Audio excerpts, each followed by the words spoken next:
Hi, welcome back to CSQ Analytics. In this video, I'm going to cover for clause 6 and 7. Clause 6.1 is about the actions to address risk and opportunity. When planning for the quality management system, the organization shall consider the issues from context of organization and requirements of interested party. Why we need to determine the risk and opportunity? This is to ensure action can be taken to prevent the negative risk happen and to identify any opportunity arising from the issue identified. This is to give assurance that the quality management system can achieve the intended result, enhance the desirable effects, prevent or reduce undesired effects, and to achieve the improvement. Therefore, the organization shall plan actions to address this risk and opportunity and shall be proportionate to the potential impact on the conformity of products and services, and how to integrate and implement the actions into quality management system processes and evaluate the effectiveness of this action. For example, the organization conduct the risk assessment. This is the example of the risk assessment form. Throughout this form, you can see the organization lists out those issues encountered throughout the processes. For example, purchase requisition process and issuing PO to the supplier.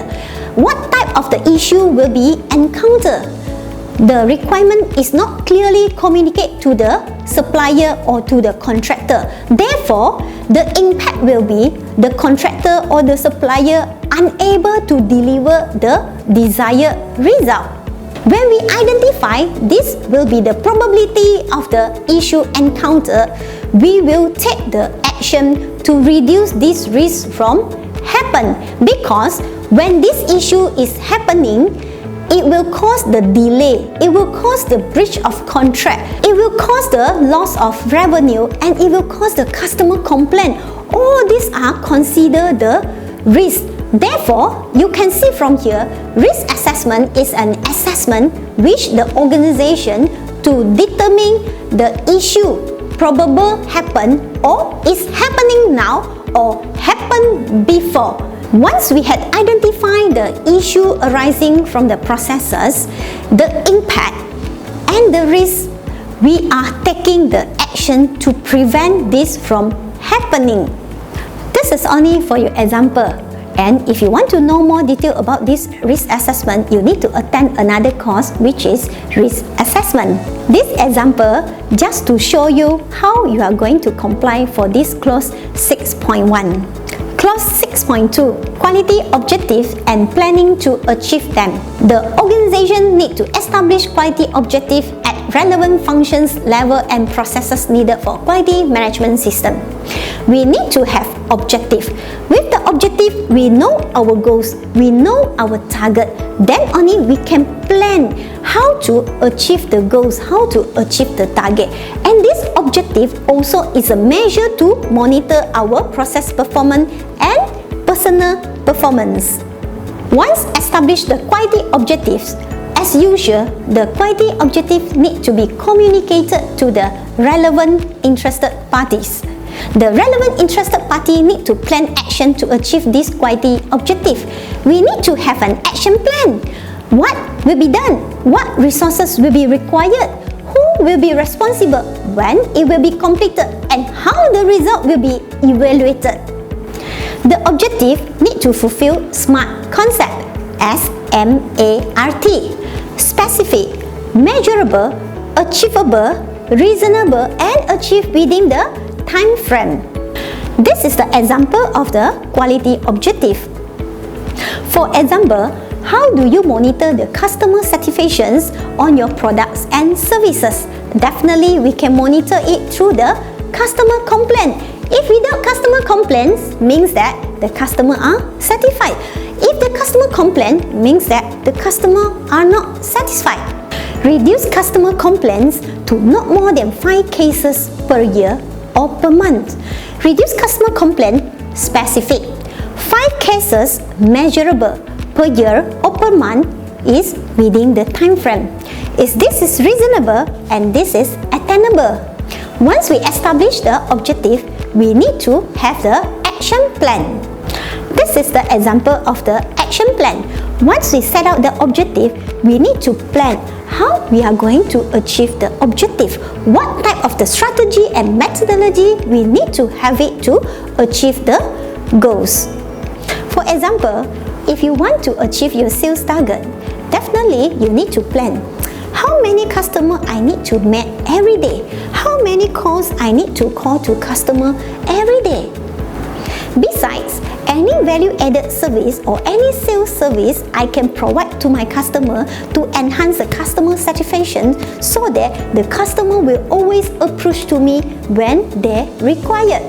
And for example also, if you want to reduce your production rejection rate to 1% per month, what is your action plan? You need to ensure the people are properly trained. You need to provide the training. You need to ensure the equipment are run properly. You need to carry out the regular maintenance on your equipment. And of course, the material itself will cause rejection. Therefore, incoming inspection is very important to ensure the material, the raw material is in good conditions to be used for production. 6.3. Planning of changes. Determine the need for changes to the quality management system and carry out in a planned manner and considering why we need the changes. What is the potential consequences if we make the changes or if we do not make the changes? How to apply the changes to ensure the integrity of the quality management system is sustained? And what is the resources we require? Is the resources available? If not available, we need to acquire. And lastly, we need to allocate and reallocate the responsibility and authority for the changes. For example, we need to expand our business scope. We need to add on one type of the product. Do we need to expand our production line? If we need to expand our production line, do we have the adequate area to accommodate the new production line? And definitely, are we having the machine? Are we having the resources? The manpower enough or not? If not enough, we need to recruit the new manpower. Any changes of the responsibility? For the existing responsibility, for the existing personnel, do they need to cover the extra responsibility or not? If yes, do you inform the personnel about the changes of the responsibility? Do you revise the job's responsibility? All these mentioned changes need to retain as documented information. Clause 7.1. Resources. The organization needs resources to implement the processes to implement the quality management system. Therefore, the organization shall determine and provide the resources internally or externally needed for the establishment, implementation, maintenance, and continual improvement of the quality management system. The resources include the people, the manpower, the infrastructure, utility, machinery, equipment, hardware, software, transportation, information and communication technology required to perform the processes and execute the task. Therefore, we need to set interval to maintain, to carry out preventive maintenance, servicing, cleaning of the infrastructure, utility, machinery, equipments, and all this information communication technology to ensure the devices are able to perform in good condition to produce quality products and services.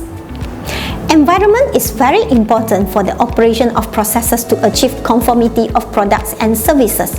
For example, if you are a food manufacturing company, how are you going to ensure the environment needed for your product preservations? You need to have some certain temperature to preserve, to store your food product, to ensure that the food product is not expired and safe to consume.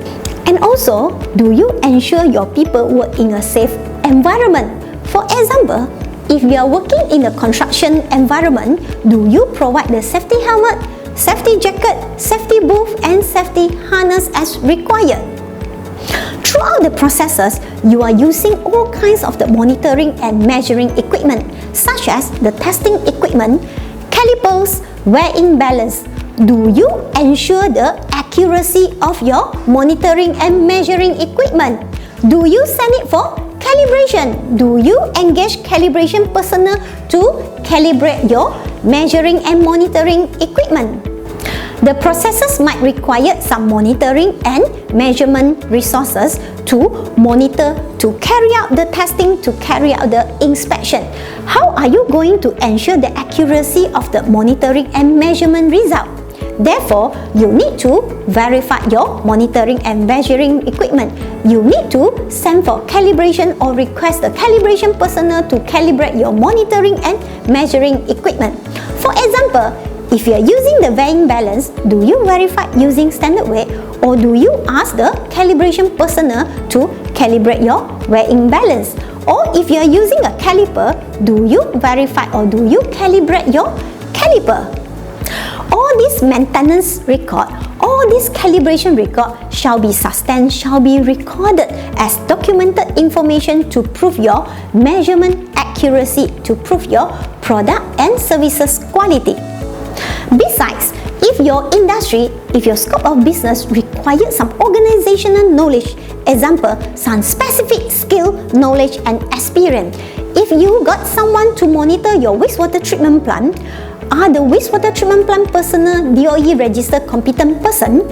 If you are a design company, your designer, your person who prepare the drawing, are they equipped with the knowledge, with the skill to use the software to prepare the drawing? 7.2. Competence. Competency is very important. If the person is not competent to perform, to execute the task, you are not able to deliver the product and services as per required. Therefore, the organization shall determine the necessary competence of person doing the works under its control that affect the performance and effectiveness of the quality management system. The head of department, the top management, the organization need to carry out training need assessment. The organization, the head of department need to assess the training needs of the personnel. What type of the training? You need to plan for the training. What type of the training required? On-job training, external training, internal training, demonstrations. What type of the courses required in order to make sure the people is competent to perform the task? And of course, you need to ensure that this person are competent on the basis of appropriate education, training and experience. When applicable, you need to take actions to acquire this necessary competence and evaluate the effectiveness of the actions taken. Yes, evaluation is very important. From time to time, you need to evaluate the performance of the personnel. If the personnel still not competent to perform the task, you need to evaluate what is the further action required. Is the personal issue or the training issue? It might be the personnel not suitable for the task. Therefore, evaluation is very important for us to think of further action to improve the required competency. The evidence of the competency shall be retained as documented information. 7.3. Awareness. Awareness is different with competency. Competency is whether the person able to perform the task accordingly. Awareness is whether the person understand the purpose of performing the task, why, the reason behind, and what is the importance of the person's perform the task accordingly, and what is the effect if not complying to the requirement. Example, everyone know how to throw the rubbish. You know how to throw the rubbish. Whether the rubbish is able to throw into the dustbin, that is your competency. But do you aware why we need to throw the rubbish into the dustbin? We are going to take care for the environment. Without this environment, even though you having the skill, you having the competence to throw the rubbish, but if you cannot throw the rubbish into the bin, you would not pick up the rubbish and throw it again. With the awareness, then only you will pick up the rubbish and throw the rubbish again into the dustbin. Persons doing work under the organization's control shall be aware of the quality policy, relevant quality objectives. Everyone shall be in the same direction towards the same goals achievement. Every personnel shall aware their contribution to the effectiveness of the quality management system, including the benefits of improved performance and the implications of not conforming with the quality management system requirements. Clause 7.4. Communication. Communication is very important. Without communication, how do you expect I able to understand your requirement? Without communication, how do I know your expectation? Without communication, how do I know the latest changes? The organization need to always communicate. The communication included meeting, memo, document circulation, email, and whatever the methodology to communicate on the information. Therefore, the organization need to establish the communication channel. The communications information shall cover on what it will communicate, when to communicate, with whom to communicate, how to communicate, and who communicates the information. 7.5. Documented information. As I mentioned, documented information can be variety, can be black and white. Document itself can be soft copy, can be in media, photo, graphic, as long it contains the information as evidence, information as communications. The documented information, including documented information required by this international standard ISO 9001, the documented information determined by the organization of the processes when implementing the procedure, when implementing the processes itself. When we are creating and updating the documented information, when we are developing the documented information, please ensure the document itself is identified with the description. Example, the title, the date, the reference number of the document. The format of the documented information can be in any language, any graphic, any media, paper, electronic, and please make sure the document contain the approval authority. The documented information shall be controlled. Please make sure the documented information is available and suitable for use. And of course, please ensure the documented information is accessible and reachable by the personnel. Document is not for keeping. Document is for reference and for communication purpose. Please ensure the document is adequately protected as well from loss of confidentiality, alteration, improper use, or loss of integrity. The organization shall control the distribution. You have to ensure who is the personnel required the document itself. We are not going to distribute the document to everyone which is not related. The document is the company property. We only distribute the document to related personnel only. The accessions of the document shall be controlled. The electronic media shall be password protected.